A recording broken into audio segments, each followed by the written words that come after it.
Hi, my name's Dominic Glynn, and you're watching the Omega Files.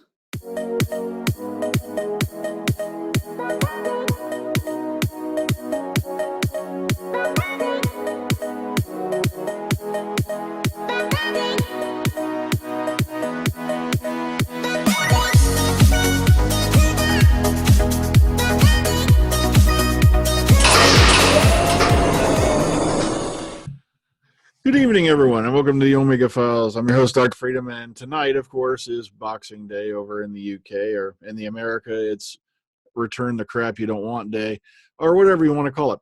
But here we are, sitting in the aftershocks of, the great escape, where I guess the Scottish Mafia has now officially left the TARDIS between Capaldi, Moffat, everybody else, and here we are sitting in the aftershock or the afterglow, depending on what department you're in or what side you're on, with the new doctor coming in the form of Jodie Whittaker, with, of course, the Chibs running the show. All right, I'm going to go around since we got a lot of people here tonight. I'm going to try to make this quick and dirty as I can. So we're going to go around. Once I call your name, go ahead and go into your thoughts on Twice Upon a Time, the Christmas special for this year. And then we'll discuss a bit more about it later as we go along. So, okay, since we got somebody who's popping in and out like he's stuck in the time vortex, let's start with Beefhead all the way down on the bottom.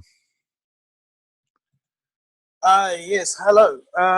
Sorry about the background noise. I'm stuck in a place that isn't like my usual domicile. I'm stuck in some form of grotto.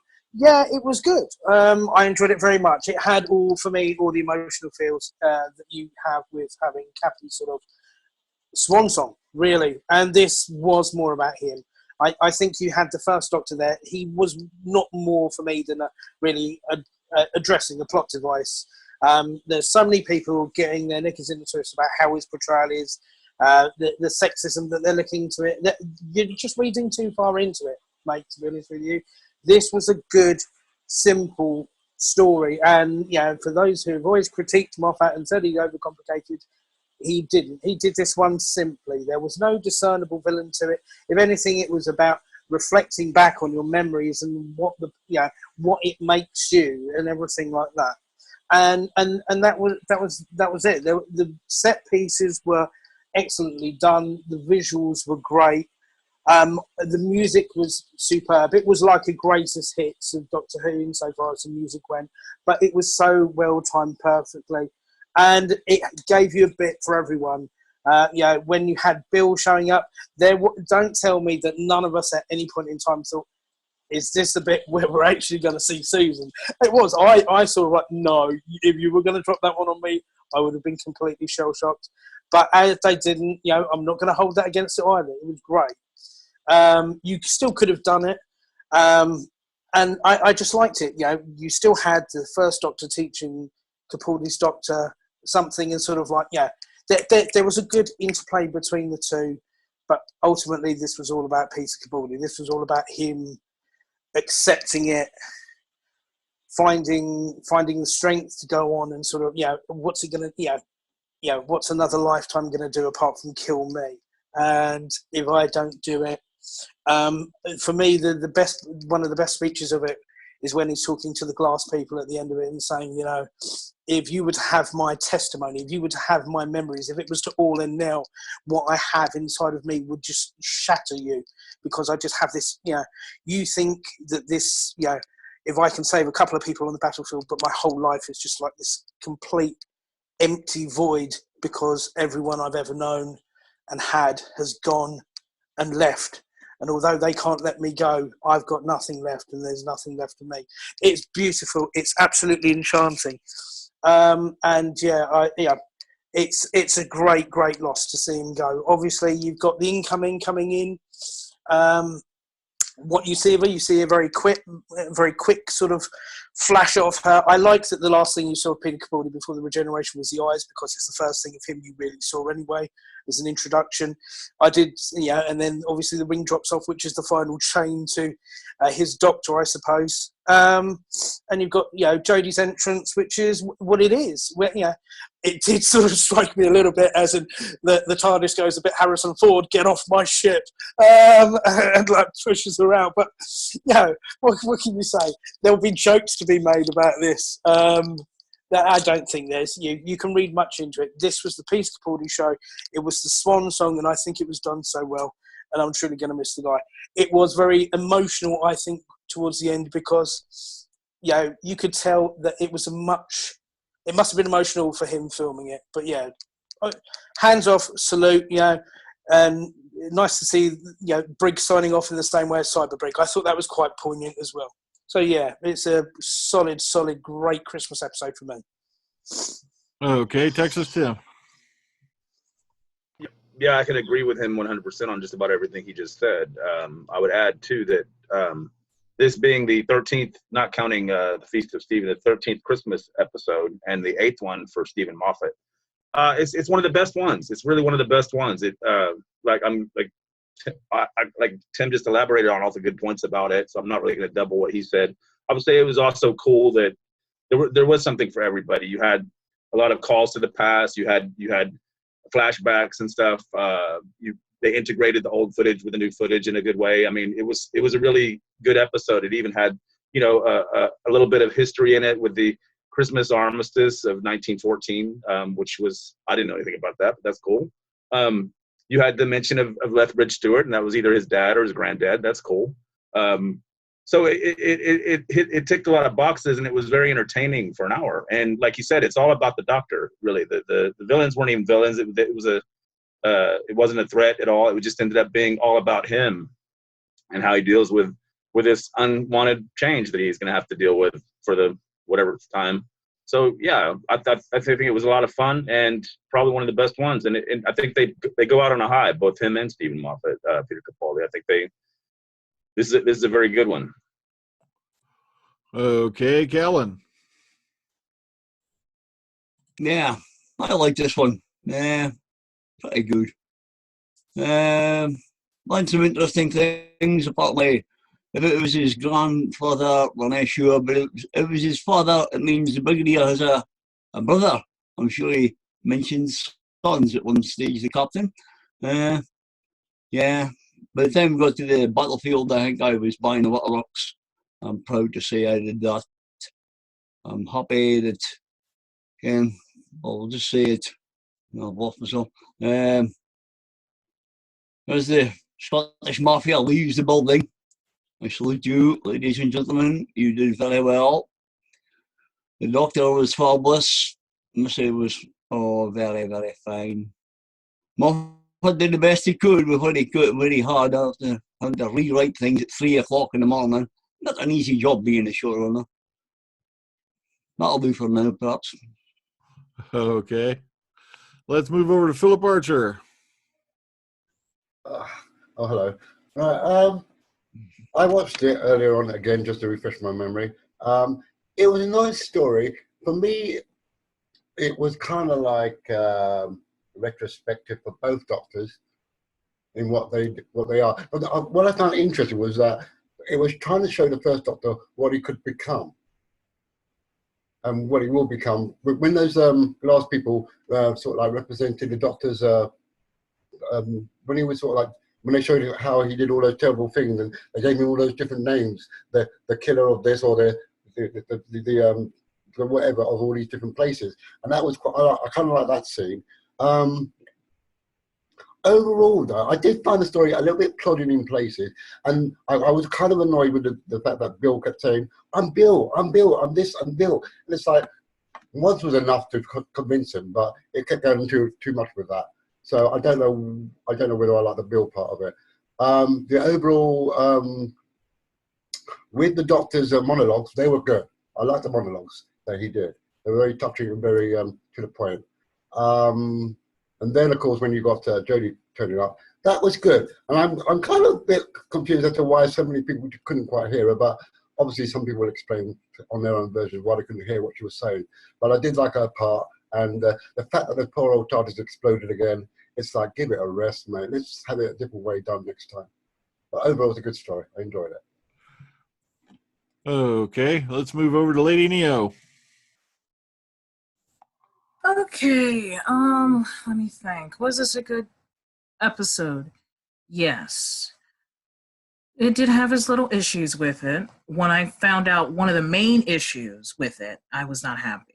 So, and that kind of made me not like a lot of the episode, especially when somebody was talking to these said people at the end on the battlefield. It just made me think, oh, okay, I understand this part now, but I don't like it now. I'll explain that part a little later. But overall, it was nice. The banter. I'm sorry. I was like, oh my goodness. The 12th Doctor was so embarrassed about his first incarnation. It was so ridiculous. The bit in the TARDIS when he's up there running around saying, oh, look at this, look at this, look at this. I was like, yeah, you're trying to get him to shut up. We understand. But yeah, but it shows also, I don't know how to say the word. It shows this is the first Doctor's morals. This is how the first Doctor was. And it shows, yeah, this is how he was. How his, I don't know, age or how he was represented or whatever. His views, that's the word, his views on things. Especially when he saw Bill. I'll give that a minute because I don't want to call her Bill. Anyways, when he saw her in a certain scene in the TARDIS about cleaning. But that part, go there. But that part was, I said nobody on Twitter was posting that phrase. Anyways, was it a good episode? Yes. But once I found out a certain part, I'm sorry. I was very upset. All righty. All right, let's move on over to Matt Rose. Oh, hello. I quite enjoyed it. It wasn't, as most have already touched on, it wasn't about the villains. Yes, you had the glass people. Yes, we had, surprise, Daleks again, and Rusty the Dalek returned from Into the Dalek, yay. But no, I quite enjoyed it because it's a story of two people, two doctors, one who is young and is afraid of change, and the other's like, I've seen too much. I don't know if I want to change again. And to me, it felt really like a really good journey. It's a nice little piece that slots very well in their timeline. I don't think I was disappointed with the episode because I quite enjoyed it. I really did. The only thing that to me was, as Neo just touched upon, was some of the Bradley jokes as Hartnell. There was some jokes that were genuinely funny, and then there's some jokes like, are you sure this is the same First Doctor? Because half of his jokes are like, I don't remember you saying half of these views. But to me, I quite loved it. It's a good little send off for Cappy. But Hartnell's Doctor, it just shows that he can be quite embarrassing, and that I just loved that Cappy just realised that his past self is embarrassing when it comes to certain of his views. But one of my favourite little things was the sonic sunglasses and that were being used, and Bradley kept disapproving of it. I just loved it. It's like, sonic sunglasses indoors, and he just disapproved of. There are some bits I'd like to touch upon later, but it's a really good send off, and I quite loved Jodie's intro. All righty. All right, let's move over to Carol Ann. Hi. Yeah, I actually enjoyed it. I had no problem,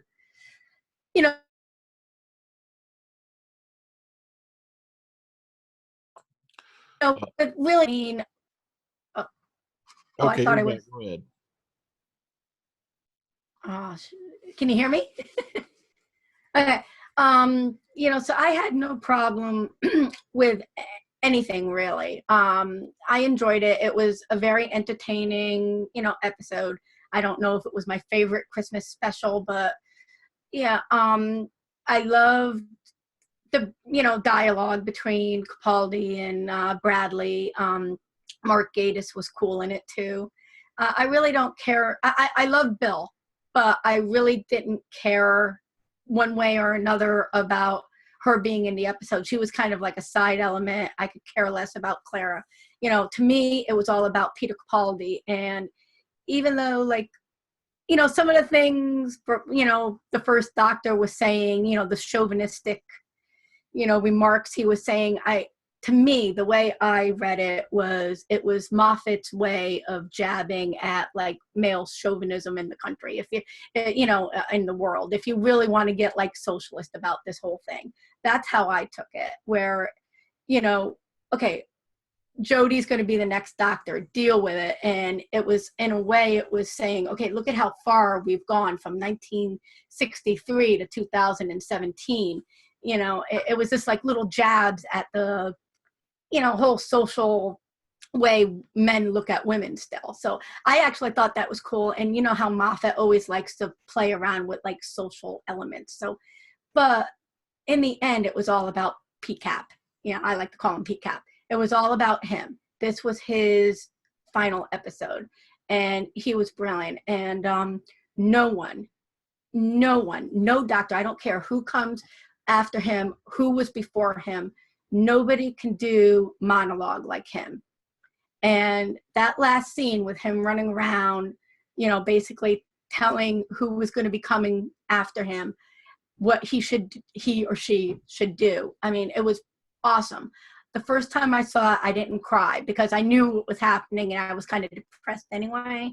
But when I watched it the second time, I did tear up because, I was like, all right, let me really watch it. And he's just brilliant. And I'm really going to miss Peter Capaldi. I really wish he didn't leave, but, he did. And he was the 12th Doctor. He'll always be one of my favorite Doctors. And the way Jodie came in the first time around, maybe, every once in a while, it's hard to understand accent. I didn't hear her say anything the first time around, but the second time I did hear her say, brilliant. And I think that was great. It was like, just one word. That's all she needed was one word. All the jokes aside with her falling out of the TARDIS, pushing the button and the TARDIS going haywire, who cares? But I really think it was a really awesome way to end Peter Capaldi's reign and bring in, even if it was like 10 seconds of Jodie's reign. So I did enjoy it. All righty. All right, let's move up to William. Hey, how you doing, everybody? Well, we all was waiting for this, you could say, final story with Peter Capaldi ever since it was announced that he was leaving. Whether on his own, that's another story, another time. I love this story. This was a great story. And it was great to see two Doctors dealing with their own regeneration, Capaldi and the present, and of course, the first Doctor for his first regeneration, and how they dealt with it.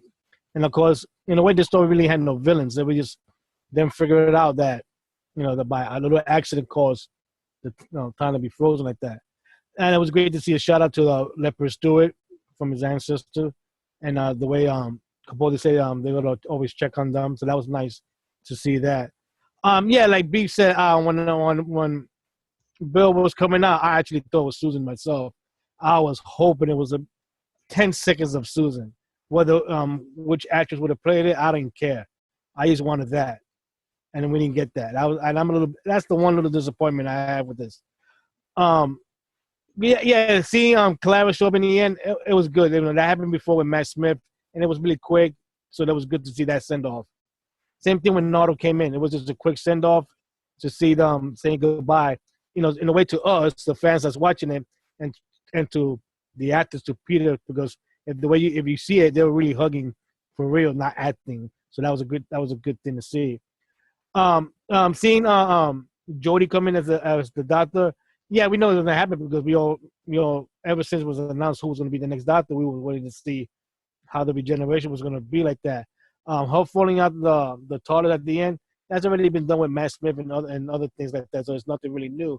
Now, of course, we look forward to see when the season returns how she deals from the fall from that. That time will tell like that. But I got the one thing I'm gonna have to gripe about is just when it's time for an actor or actress to leave Doctor Who, stop doing it in Christmas time. I don't know, ever since this started with David Tennant, every regeneration afterwards it had to be on Christmas. That ain't happened in the past. You got to stop that nonsense, because if that's the way you're gonna bring in viewers, it just mostly had the Christmas as a regeneration. That get a little tedious and a little bit tiring at the end. Let it happen in a normal course. Now, whether the showrunner is gonna make a Christmas story with the next person, that's up to him or her to do it. That I'm not worried about it. But stop making it in a Christmas time to be the regeneration story. Let it happen on his normal course at the end of the season, or maybe one time it happened at the middle of the season. So let that happen like that. We're gonna nitpick on little things a little while, but like I said, there's a good story. It's a good send off to Peter Capaldi. Alrighty, let's move on over to Doctor Who Commentator. Well, my overall thoughts of it, it was definitely an enjoyable episode. But I will say, how I thought the first two thirds, that was exciting. Then it kind of got boring around the last third. But when I think about it, there's no way it really couldn't have been without telling the story it had to make. And subsequently, even though I did like it, there is one word I can use to describe it, and that's predictable. You kind of had two different plots here. You had, I can't really tell which is the main or the subplot, but I'm really thinking the whole regeneration, the concept of the two doctors regenerate. I'm going to call that the main plot. Yeah, of course that was predictable, because we all knew how that would end. It would all end with the regeneration. That had to be predictable. There was no other way.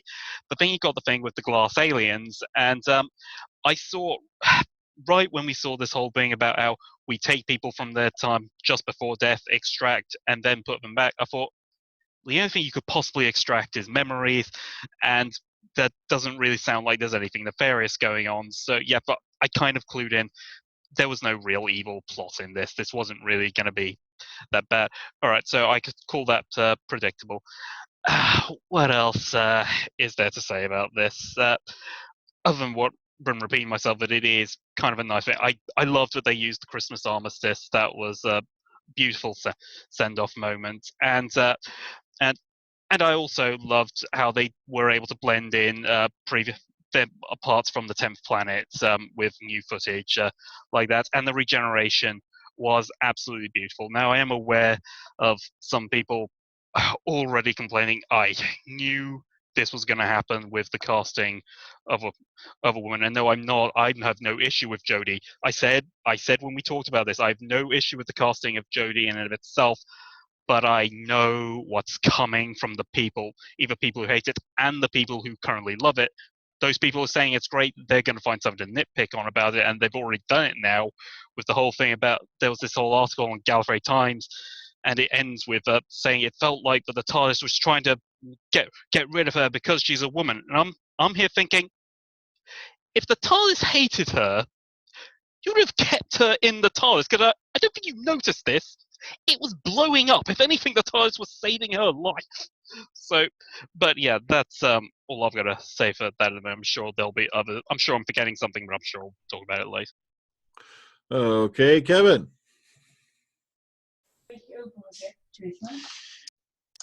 I love this episode. I watched it with my brother and my mother. She loved the part when Clara was coming on screen.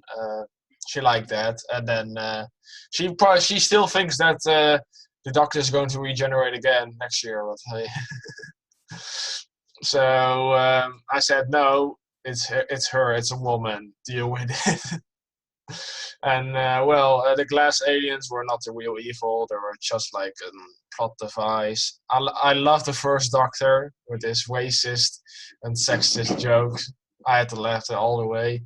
And that's for about it now. Dutch words. Okay, Connor. Yeah, as a send-off, I liked it. It was a bit of a vomit of callbacks in a good way. It all linked together kind of well. I have to say, though, my favourite bit is Jodie's introduction, and that's no detriment to Capaldi. I just think from a visual standpoint and the emotional impact, the emotional pulse of the whole episode rested on sort of Jodie's first scene, and it was really well done. Which means props to Rachel Talalay for directing a wonderful piece of TV. Again, I think it's the 5th time that she's done it now, isn't it? So it was nice to see her back and dealing with Capaldi's last swan song. And on the subject of swan songs, it felt a bit like Murray Gold's as well, because he was reusing music from the last 12 years, like nobody's business. I think we heard 9's theme, we heard 11's theme, we heard all sorts of different renditions of old music. And I have to say that the use of the Breaking the Wall piece from Heaven Sent perfectly encapsulates Capaldi's Doctor, which was used during his final speech. It was a nice character piece. As everyone said, there was no real evil plot. It did follow on the Capaldi era sort of religious subtext with the heaven sort of death and memories vein of things, but that was nicely well handled as well. It was a nice written piece from Stephen Moffat. I didn't feel the emotional pulse of the episode, like I said, really until they started singing Silent Night in the trenches, which was a very, very emotional moment. Overall, yeah, it was really good. Capaldi was fantastic. Bill, very, very, very good. You actually saw a bit of her being sinister at times, because there was the odd movement of the eye or movement of the lip when she was disguising herself. The glass woman was disguising herself as Bill. I do wish they would have spared us on the Clara thing, to be honest. I wasn't a massive fan of that. But overall, yeah, it was really good. The chauvinism thing, I have to agree, was a little bit overdone.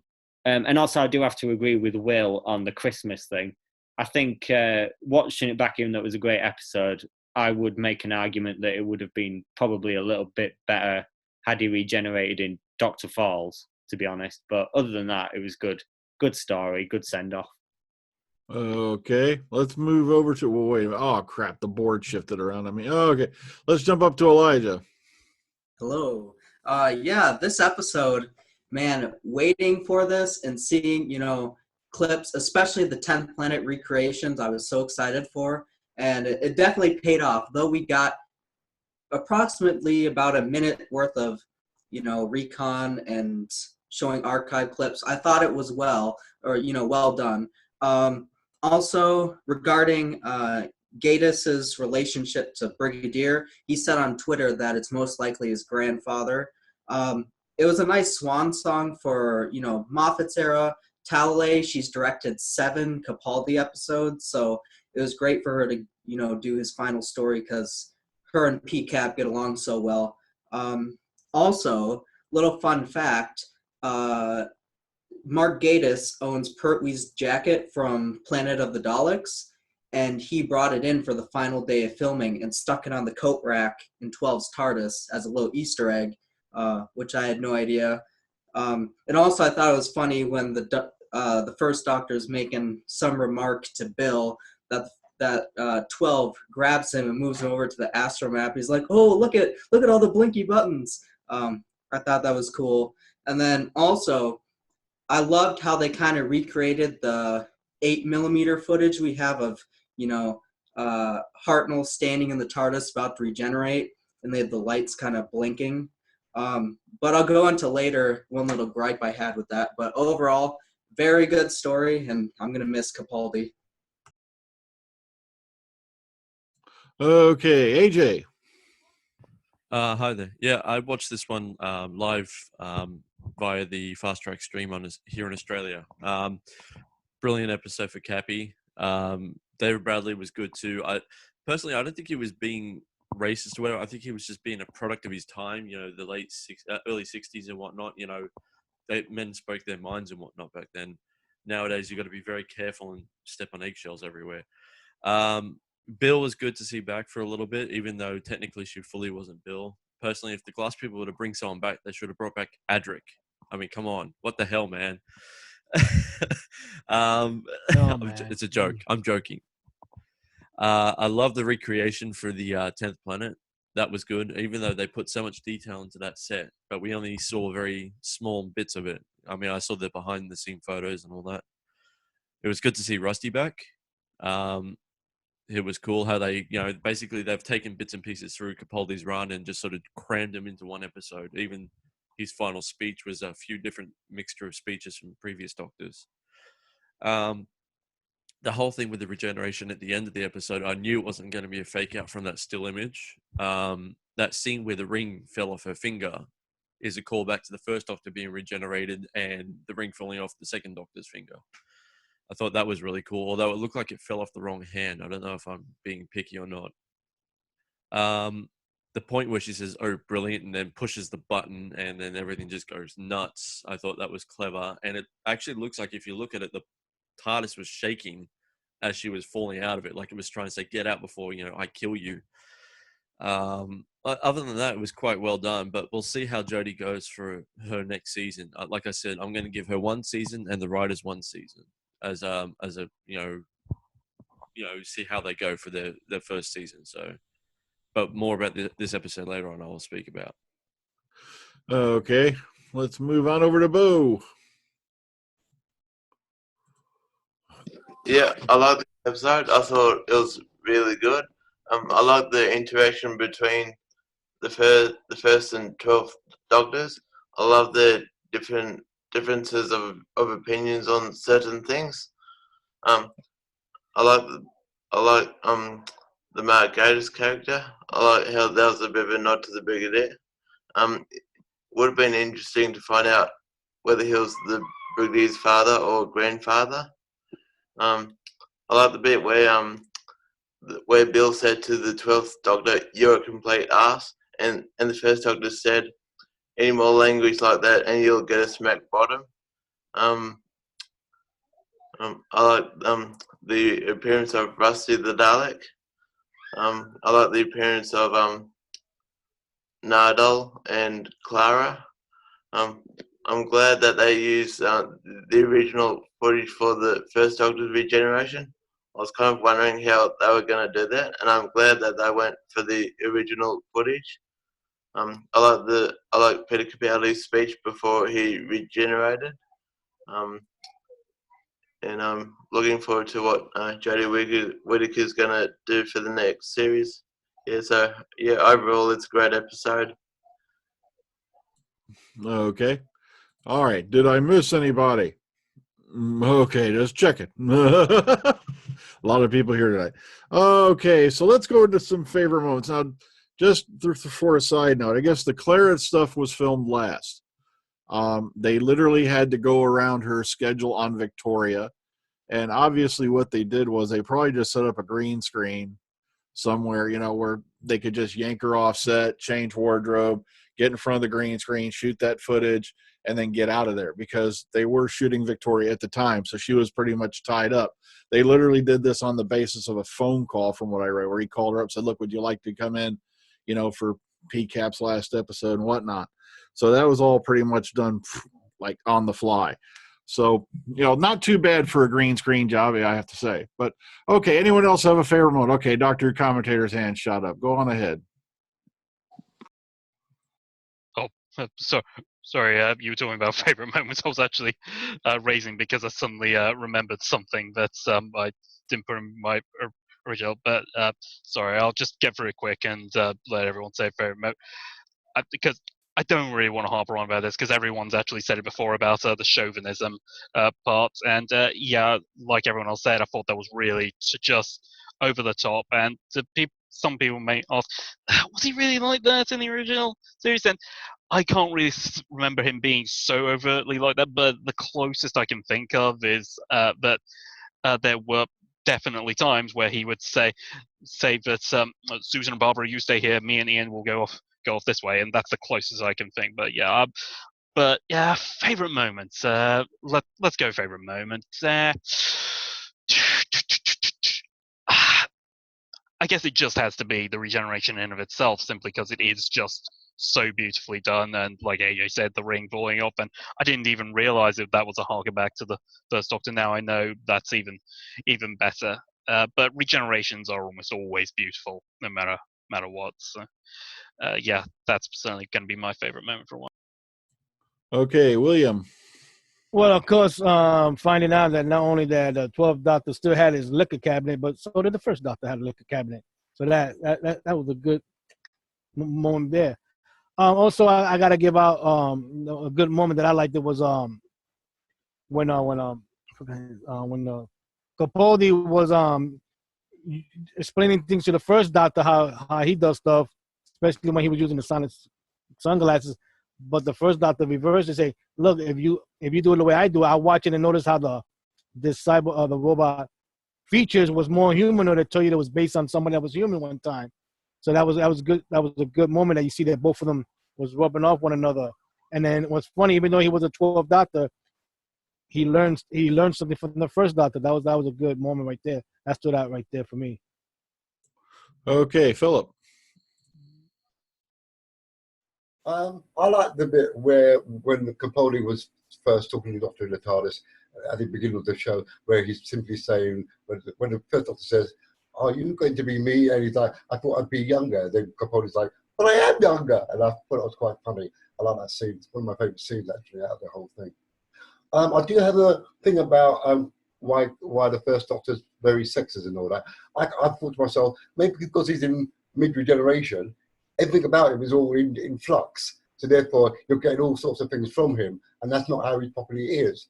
I mean, Capaldi did say that you look different because you're halfway in regeneration. That's why you don't look like how you normally look.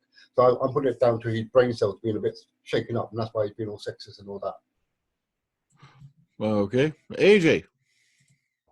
Yeah, two things. The war zone setting, I thought that was absolutely beautiful. The way they've set, I know it was a war zone and it's not meant to be beautiful, but it looked really, really realistic and real, and I love the look of it. I also like the fact when the first Doctor walks up to the glass alien and strikes his pose and what planet of origin are you from and all that sort of thing. That was just perfect. I love that bit there. Okay, Texas Tim.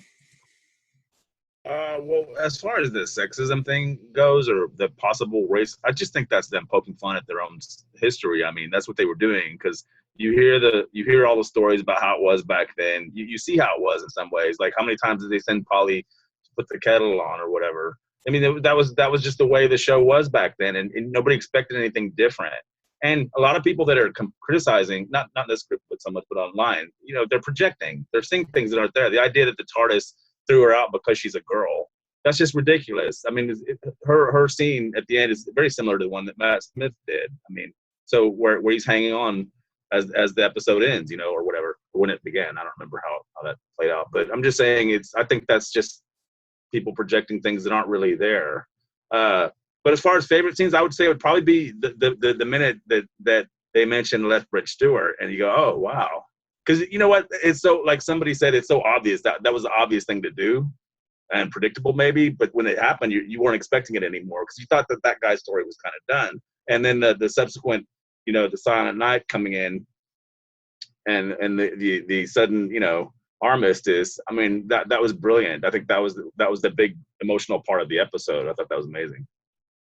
Okay. In an episode full of amazing, scenes. Sorry. Okay. All right, B-Fed.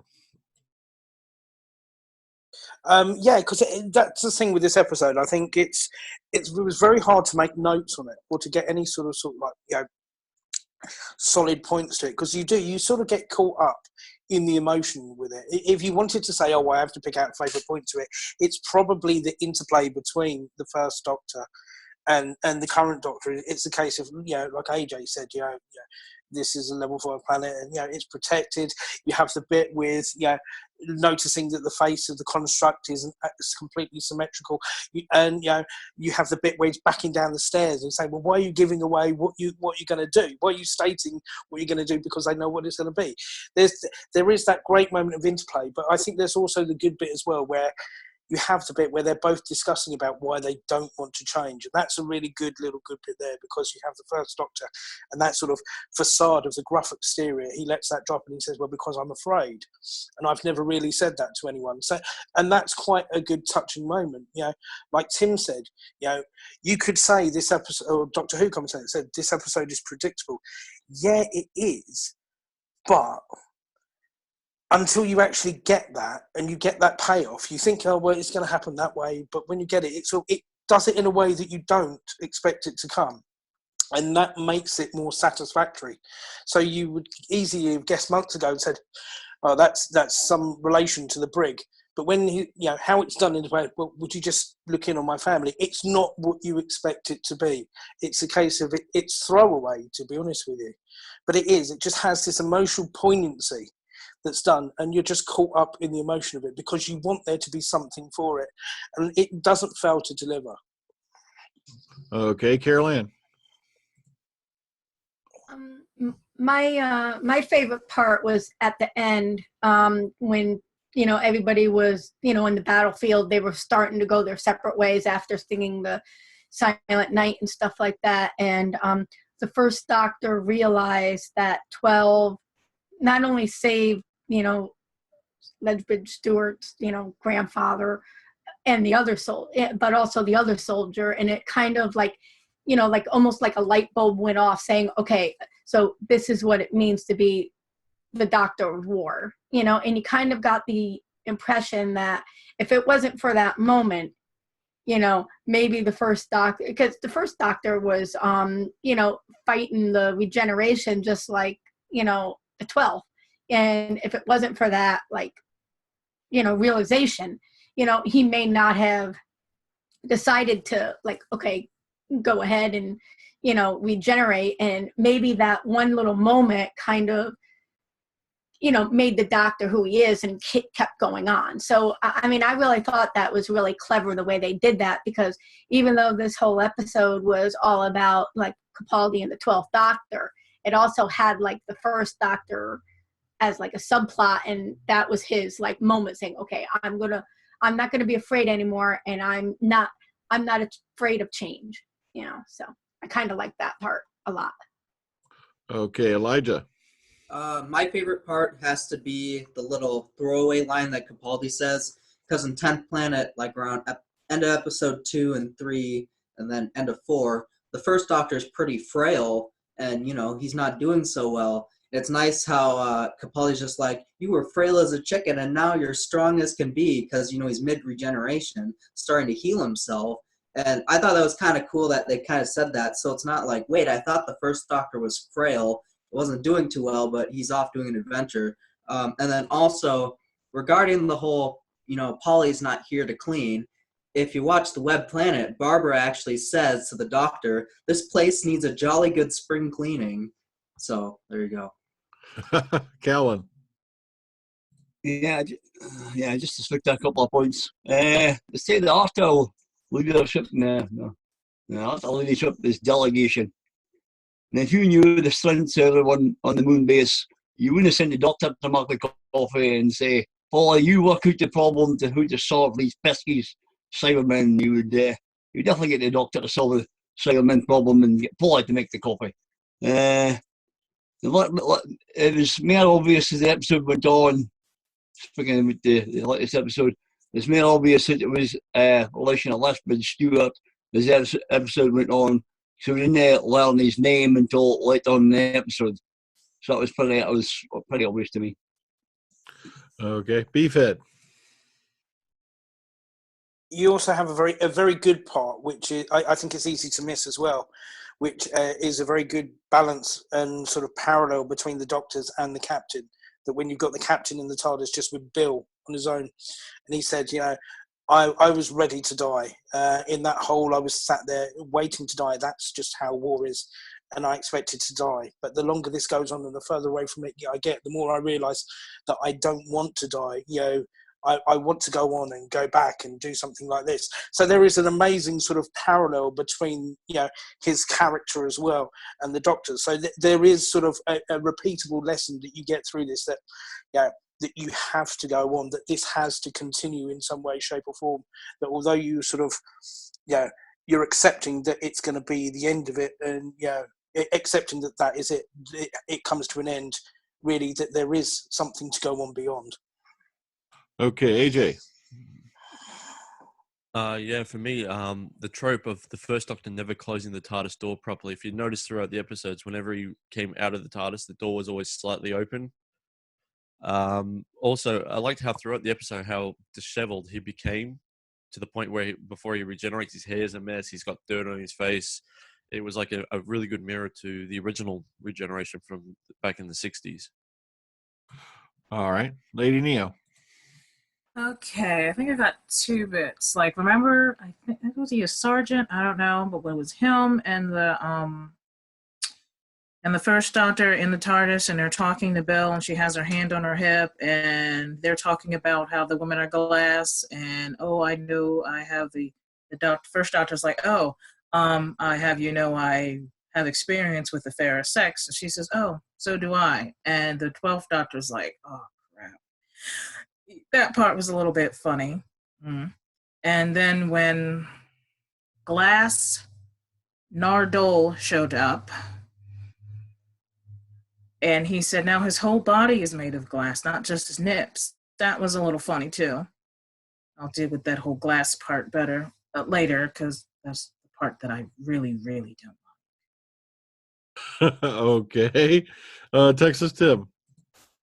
Well, I would just say that there, I like Beef had said, that some criticism of the performance of Bradley for the first Doctor, and I think it's his style. Is he's doing more of an impression than an impersonation, and he puts his own kind of spin on it. And we saw quite a bit of that in the movie, the Adventures in Space and Time. And it is very different. It doesn't immediately remind you of Bill Hartnell at all. It just, but it's kind of like you accept it because it is what it is. And I didn't find it not good at all. I thought it was good. I thought it was very good. I mean, it's a new version of the first Doctor, like maybe an Unbound one kind of thing, that kind of thing. So. Hey, I like to just think of it as David Bradley's interpretation of the role, of that character. Exactly. So that's what I came away with it. I think he did very, very well as the first Doctor. He caught a lot of his mannerisms and also brought some different ones of his own to the role. So I thought it was, came out pretty well rounded at the end. All right, now the big controversial moment. All right, raise a hand. How many here the first time you watched it didn't understand a damn word Jodie said when she found the screen? I'm gonna come in. I didn't understood it. I didn't hear it very well because the from when I was watching it, I heard more louder the background music. And since I knew that it wasn't going to end yet, I was waiting for what else she was going to say. And no, all she really did was hit the button, and all the shenanigans happened. So I wasn't really waiting. I wasn't bothered by what she said. Of course, when I rewatched it again, I make sure, because some of you guys were saying they didn't understood. So I put the subtitle on, so I heard that one line she said. So I'm like, I heard it pretty good since I paid attention to it. So it didn't bother me at all. But I know, maybe whoever was listening didn't hear it very well. Either they were eating or something else, but there was no trouble with what she said. No, I think what it was, like I said, I just rewatched this again, and it's clear as day. When I watched it the second time around, I think may have been just I was so caught up in that moment, with Capaldi leaving, the crescendo, the music, and then suddenly it goes eerily kind of quiet, and then you got the background sounds and all that. I think what it was is I just got so caught up in the moment that I didn't hear it the first time around. But second time around, I went back clear as a bell. All right, we got some hands up. So let's go to Kevin. Well, I forgot to tell my favorite moments. Go ahead. One of my favorite moments were when the first Doctor told Bill to watch her language, or else you get a jolly old smack bottom. And when he was saying to the 12th Doctor, I thought I was getting younger. I am younger. The part when he said that women are made of glass. I'm like, whoa, you're touching the you want strings over there, but I found it a little bit funny. I can laugh. I can see it pass through my hands, through my fingers, for that one time. But all those women on the internet were like, that's offensive. Yeah.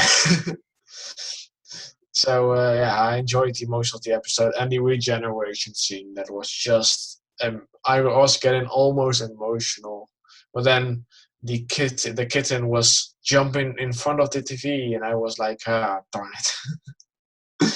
So yeah. Okay, Lady Neo.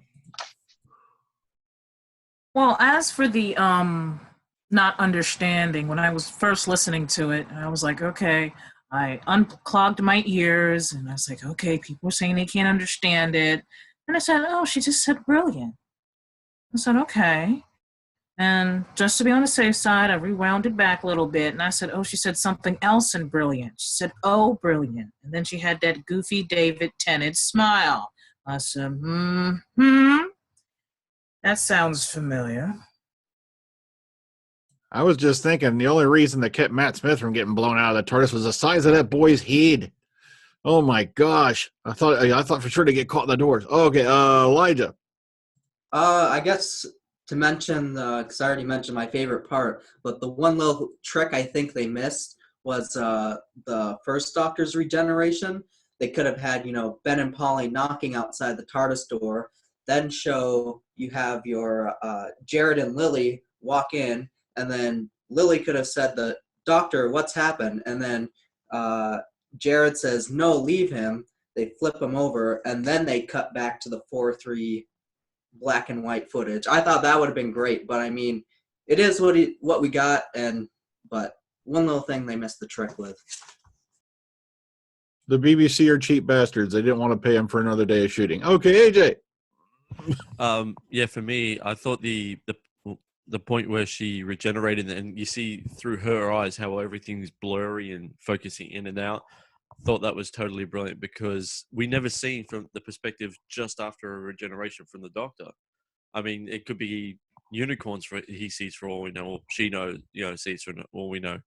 So I thought that was brilliant, that perspective. All right, Carol Ann. Yeah, the first time I watched it, I actually watched it on BBC America because it was so late. Everybody left, so I'm like, I'll just watch it on BBC America. And by the time they finished, an hour show was an hour and a half show. I'm like half falling asleep. I'm all emotional because of Peter Capaldi. And at the first watch, the first time around, that whole eye thing, and the going back and forth, that was distracting. And that first time I really wasn't crazy about it because I'd never liked that like jerky, back and forth stuff. So I really did not hear a thing she said. But then when I watched it again today, no commercials or anything like that. I had the volume up, so, I was able to hear it as clear as day. So I think it depends, it depends on, how everything is. That first time around was it was emotional. I mean, I wasn't crying or bawling my eyes out like I was with like Matt Smith, but, I was sad. I was like, this stinks, and then I really wasn't paying attention. I guess that's the best way to say it. But then when I watched it the second time around, it was clear. It was like, oh, that's what she said. She said, oh, brilliant. So that was pretty cool. Okay, Dr. Commentator. Yeah, just again with Jodie, that one word. She only said one word, and so some of us didn't actually hear it. I mean, as far as I'm concerned, I probably shouldn't say this because, well, privately, I've been joking about the idea that Connor's going to have to translate Jodie for us throughout the series. But no, all those kinds of jokes aside, I do think. I think it is worth noting that I think it was Moffat who was talking about this. I don't know if Moffat or Chibnall, but he was saying that the one thing you're going to be talking about Jodie isn't the fact that she's a woman. It is because it is her accent. It is her Yorkshire accent. And if anything, regardless of whether it was or the music or maybe it was she does her accent. The thing is, you can tell in just that one word, she does have a very strong Yorkshire accent. And let's face it, yeah, That's what we're bloody talking about, not the fact that she's a woman. She's a Yorkie. Okay, Bo. Yeah, when I watched the Regeneration for the first time, I didn't quite understand what she said, but when I watched it again on YouTube, I finally understood what she said. That's all I wanted to say. Okay, Philip. Besides the accent thing, that's fine. I heard it clearly, and it's nice that she's keeping it, and I think it might be a challenge for some when she plays her role out. So that's not a here nor there. She'll do good. One side thing. Didn't the snow cap just got over a Cyberman invasion, and no one seemed to realise that a whacking great big spaceship turns up to take away the TARDIS, and those poor people trying to mop up the dead Cybermen have got to deal with that as well. But Frozen time. It was frozen in time, Phil. It's oh, gone. fair enough. My apologies then.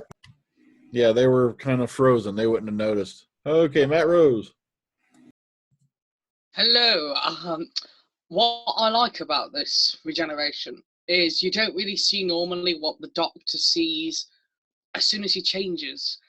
We don't normally get that real world time perspective from the Doctor, so it was really beautifully done, that scene, because we're looking at the world through not only the Doctor's eyes, but to him, this whole new Doctor that he's never been before.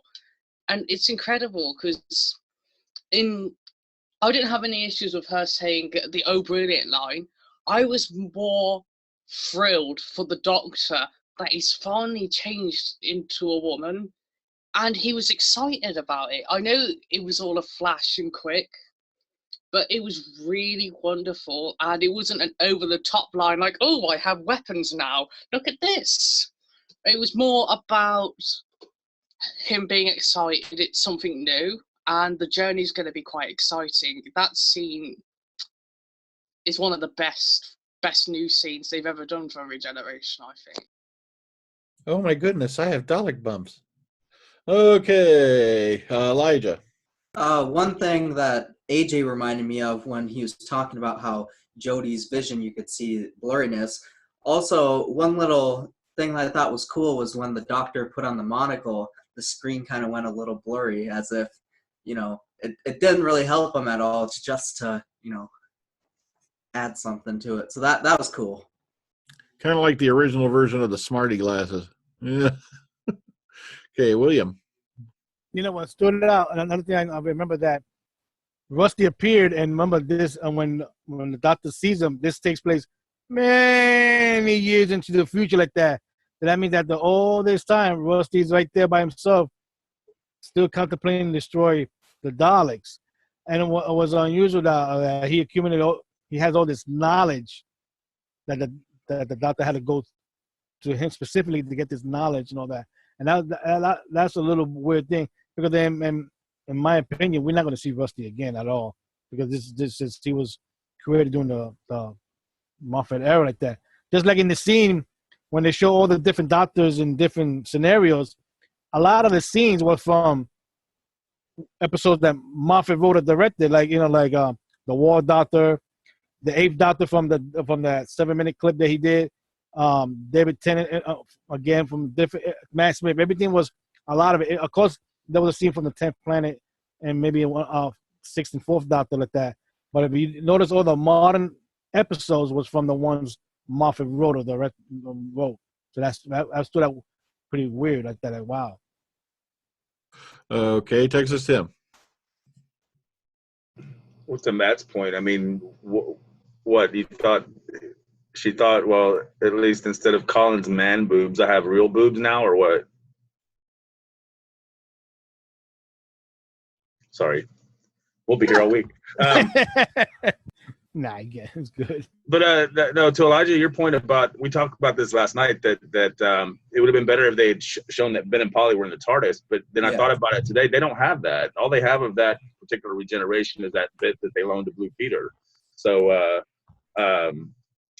they couldn't, unless it's like you said, they brought in 8mm. They have 8mm, just a few seconds of them, around him on the floor. So they were there, but It's a good point that it does seem like that they weren't there and they should have been. But I mean, Yeah. there was no way around it unless you said like they made another scene with the new actors or they used part of the animated bits from the animated version. Yeah. And that, all they really have is that bit with him on the floor and the two doctors regenerating. Or even have Ben and Polly knocking outside the, There you TARDIS, recreate that would have been cool. But Or maybe they weren't able to clean up that particular footage when they show them coming in. That might have been a factor. Okay, Philip. Was there continuity error to do with Brother's dress sense? Because at some point I could have sworn he wore gloves, and then the next part you see him wearing mittens rather than gloves. Whoa! That was directed completely at you, Philip. They knew that you don't like the way he dresses, and you're like, "Oh, what a state he's in." Well, no, in the Dr. Falls, he has on the glove or those, gloves, and then he has on the mittens, which he wears in 10th Planet later on. That was just, forget about that. I know, but I'm just pointing out that you can see that kind of error glaringly if you look. Thanks, Phil. Because originally they had him out wearing like these leather gloves. I noticed that, and I was like, "Wait a minute! I don't remember the Doctor wearing leather gloves Yeah. ever." Polly's dress should be red. There you go. Oh. There we go. Yeah, let's go Ben's on shirt, about Jodie's footwear changing during the throwout scene too. Yeah. There you go. It's just like the Hartman on the Trouton. Remember, his clothes regenerated too. Yeah, because 1 second she's wearing Peter Capaldi's boots, and there's one part of the scene where she's wearing sneakers, and I was like, "My God, you bastards nitpick every damn thing, don't you?" Okay. I didn't even notice that till somebody pointed it out to me. All right, let's go over to Lady Neil. Okay, first it was Lady Gallifrey that pointed it out to you. Give props to Lady Gallifrey. Also, one of the points I liked was when the 12th Doctor got him to wear the sonic shades. I was like, wow, I don't know what to say. It looked cool. Never take those off. That was so cool. But then he said, what's browser history? I said, ooh. You don't want to look at that. There's a lot of River Song photos in there you won't appreciate. Who's River Song? You'll find out. Okay. Connor. As we're pointing out continuity errors, I do have to point out one with Clara. Her hair was slightly longer than it should have been in Face the Raven / Hellbent, so that's a continuity error as well. It was glass hair. To be fair, that does save the point because it is memories, and like it's made up of memories, right? So it can't really be wrong.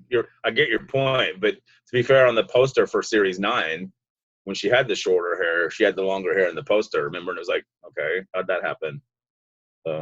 But I think we all brought up at one point sooner, or later, across the podcast that we kind of figured that she was going to pop back up and say, look, your memories are back.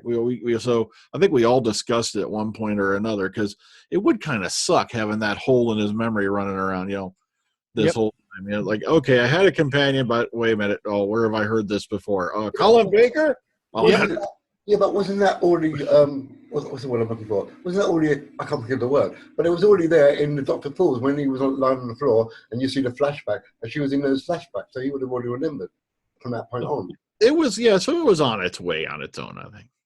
Maybe he wouldn't remember who she was, just he just had a flash of her.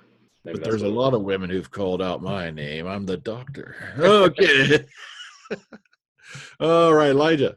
Well, with what Connor said about Clara's hair being longer, if you notice from when Capaldi regenerated from Matt Smith, his hair was pretty long, and then in Deep Breath, it's pretty short. So even Capaldi's hair fluff varied from episode to episode because they don't film in order. So there you go.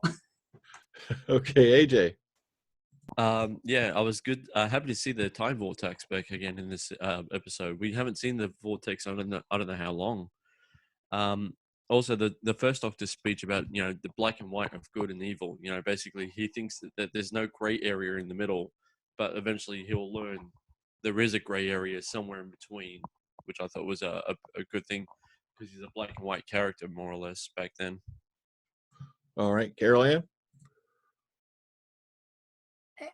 One thing that I wanted to say before I forgot is I really liked seeing the Daleks running around, outside of their shells, so to speak. And for me, it just kind of solidifies my nerdiness in thinking about Doctor Who and Teenage Mutant Ninja Turtles, where the Krang and the Daleks are probably related because they look so much alike. You know, so I'm wondering if one of these days they're going to do a crossover and you're going to find out that they're distant cousins or something. I just wanted to say that. Spider Dalek kills whatever a Dalek can. Oh, wait. Oh, that's what I was thinking when I saw it. Oh, also, when he jumped up onto Gatus's face, I'm like, oh, crap, face hugger! Quick, don't let the tube go down your mouth, man. You're going to have a bad day. Oh, all right. Dr. Commentator. Yeah, interestingly enough, Lady Neo raised her hand just after I did, and ironically, what I was going to say is, hope you don't mind me changing the subject a bit when I want to know, Lady Neo, what on earth is it that you are so angry about with this episode suddenly made you hate it? Well, she's got her hand up, so go on ahead, Lady Neo. When I realized that they were, I thought, I was like, oh, great, Bill is back. Bill's back from Heather. She came from Heather to go see him. No, it's a glass person. Oh, look, there's Nodo. No, it's a glass person. Oh, look, there's Clara. No, it's a glass person. Yeah, that's just great. Well, why is that a problem? For the rest of the season. I mean, I don't care if you guys are like, oh, it's wrong. It's just memories. I wanted them to be there. I wanted that. Yes, they're there, but they're just memories. They're not. They're there. They're glass people. But what brought up is not glass Nardo. Yeah, but Neo, not a person the sum of their memories. Yeah. Yeah, memories. That's nice. I understand it's their memories, but it's not them. I can't. I was struggling to say Bill. I wanted to say glass Bill because that's how I see her. So not Gil. Bill. Also, you got to remember, Bill's still off on her intergalactic wet tour with Heather. So, as much as Clara is doing as well with her lesbian friends. I ain't going mess with Clara. But to be fair, Neo, if you think about it, Bill kept arguing the same point. It is me because it's all my memories in one place. That got a bit of annoying too. I wanted to smack her. Okay, commentator's got his hand up. Go ahead. Yeah, I wanted to point out, I mean, we all heard what the whole point of the glass people were. It was we take them from the moment of death, we extract their testimony, and then we put them back to their point of death. Where does Clara fit in that point then? Because if I remember, she's sort of dead and not dead at the same time, and more to the point, that's exactly what the Califreyans did. They pulled her right out of time just before the moment she died, and the intention was to put her back, and they never really did.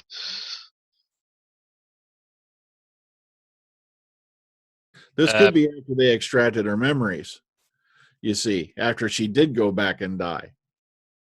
So that could be the factor there, you know, because eventually she was going to have to go back. And we got to remember, this computer that was doing all this was set in the year 5,000,000,012. So it was quite a ways in the future. So technically, yeah, all these people could have been gathered into that, well, let's, for lack of a better word, matrix for the testimony. Okay, William, you had your hand up. Go ahead. Well, I remember a good part when Bill was having a conversation with the first doctor, and like she was asking him about why he left Gallifrey like that. I wish they would have got into more like that of a conversation with them, for fans' sake. At least just to hear his reasoning, because every other time we heard it is from one of the other doctors saying it. You know, like for this reason and that reason and all that. But I would have liked to see what his reason was. But the only thing I'm a little niff is that I don't know why they didn't do this. They should have had Susan appear in this story, because Capaldi wanted so badly to have her appear in one of his episodes. So at least they should have had her, you know, for a minute or two in this final story with him. So I'm a little bit gripey about that, because remember, like you said yourself, this is in the year 5 billion. So in a way, you know, yeah, she's a memory already, because so much year has passed. So it would not bother me at all. But they should have had something with her in it. I'm a little bit niffed about that. I know I would have loved to have seen her too, but like, you know, we get what we get, unfortunately. Maybe she was. You know, I don't see why she wouldn't be available, but. Well, I remember if it couldn't be the original actor, they could have the actor that did Adventure in Space and Time. Yeah, Claudia. One of them, but I'm a little bit nipped about it. It's like I said a while back when we did the announcement of Capaldi was leaving. and this is the total disrespect that BBC had for this actor, because they could have gave him anything. If he's leaving and he's still promoting the show, at least give him what he wanted, and he wanted Susan to appear in one of his stories. Should have done that. I know. I was kind of hoping they were going to go that route too, but unfortunately they did not. But okay, AJ, you had your hand up. Go ahead. Yeah, just on Will's point, if she survived through all her regenerations and died in her final regeneration, it wouldn't be the Susan that you got from the original one. It would have been an unknown face. No, because remember, it's just in the computer. They would have just showed the one he remembers most. Yeah, they could have used that particular memory of, her. Okay. No, I was just saying because that could have been another reason why it might have been a part of the story, because that would have been the Susan at the point of her death. Yeah, but since she's a machine, it would have made itself look like Susan from the one we remember. Which actors would have played it would have been different, Okay, Philip, you had your hand up. Go ahead. Do you remember when the first Doctor was telling the 12th Doctor he's never been good at piloting the TARDIS and everything and all that because he never gets to play the right place? It's funny how when he decides he's got to go back to his place, he got straight back to the South Pole for the World War I place. Fast return switch. That would have got. It depends how fast you pressed it. You ain't got it stuck last time, so I know. It's kind of weird he managed to do it. Fast return switch. Or Capaldi messed with the knobs on the console beforehand. Yeah, he could have sorted it out for him. Yeah. Yeah, but then again, like I said, once you open that door, though, you'd have a whole lot of things like why didn't this person show up? Why didn't that person show up? You could literally had that whole battlefield filled with old companions who are still survived. But at that point, it gets logistically, we've only got so much money to pull this off, and things like that. It could have been a budget issue. We don't know. Like I said, I was shocked. Like I said, they pulled Claire in there because of the fact she was so busy with Victoria. But at the same time, you had all these newspapers dropping it left and right earlier this year. So, okay. So I just think it's interesting. We're going to be starting off, with a new Doctor who's now separated from the TARDIS, has no idea where the hell it went. Okay, Doctor Commentator, your hand is shot up. Go ahead. Just to bring up some additional conversation, are we going to highlight the fact that it turns out Nardole has had glass nipples this whole time? Let's not talk about Nardole's anatomy. That just creeps me out right there. Remember, he is an android. Yep, he's a head on a body, basically, yeah. Okay, Kellen, your hand's up. Go ahead. Yeah, well, speaking of Jodie being separated from the TARDIS, hopefully the HUDs are switched on. The hazard action displacement circuit is in active mode. When the TARDIS might land too far from her. And now we have to ponder, will she find it in the first episode of the new series or further on? Okay, Philip. Unless Falling 13 is going to land on Dumbo. She's in for a very messy end when she gets to the ground. We did about that when that episode was aired, so stop that nonsense already.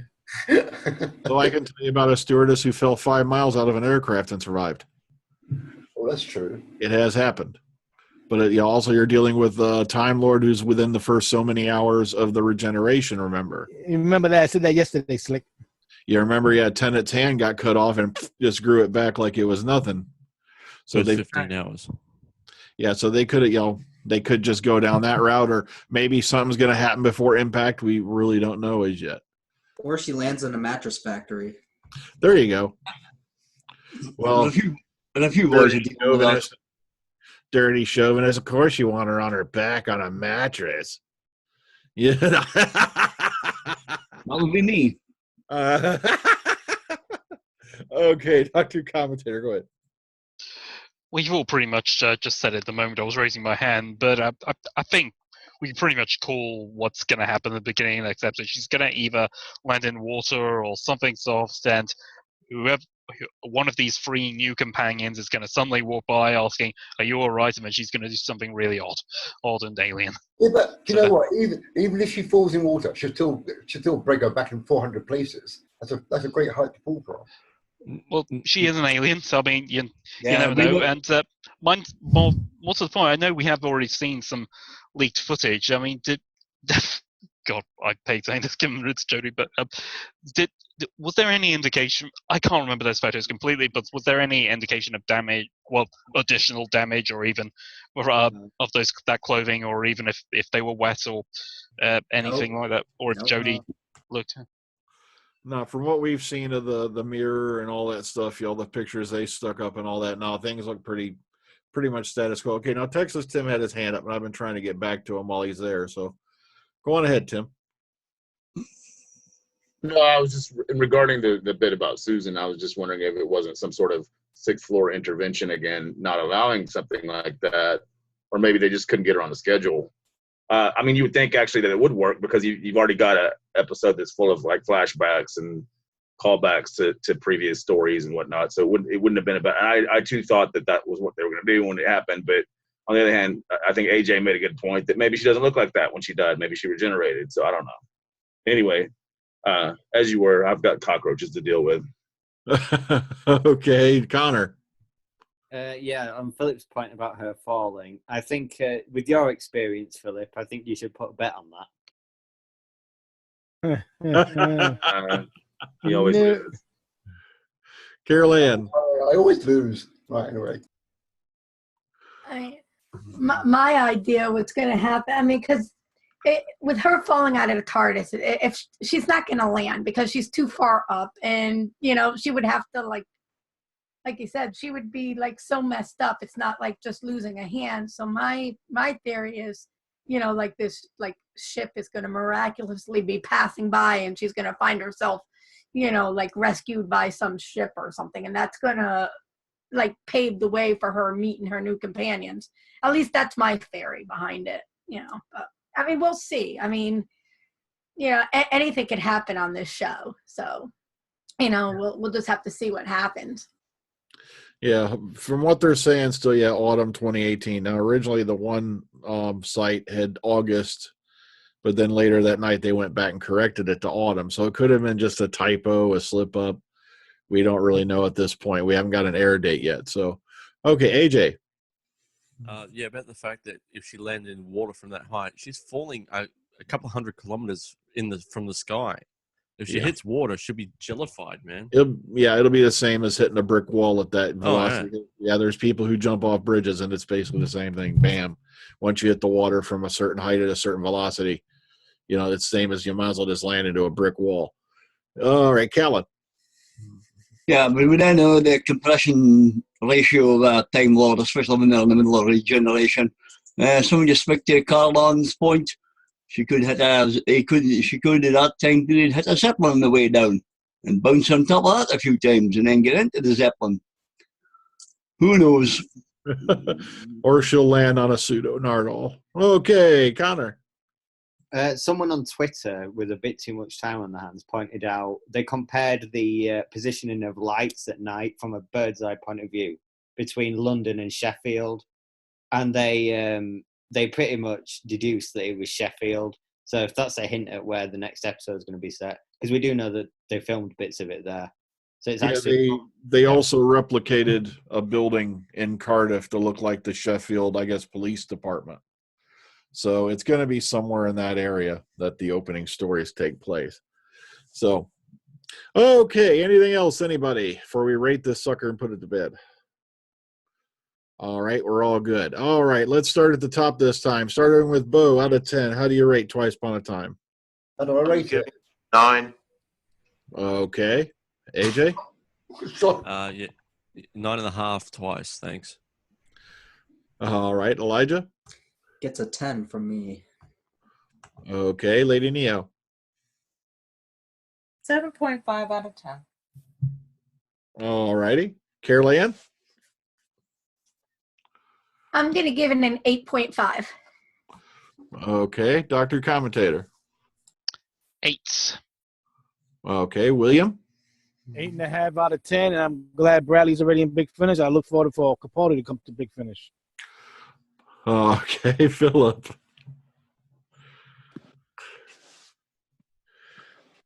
Philip, go ahead. Oh, sorry, I was too busy screaming at Will. 8.5 for me. It's a good story. Okay, Callan. I'll give it a 9.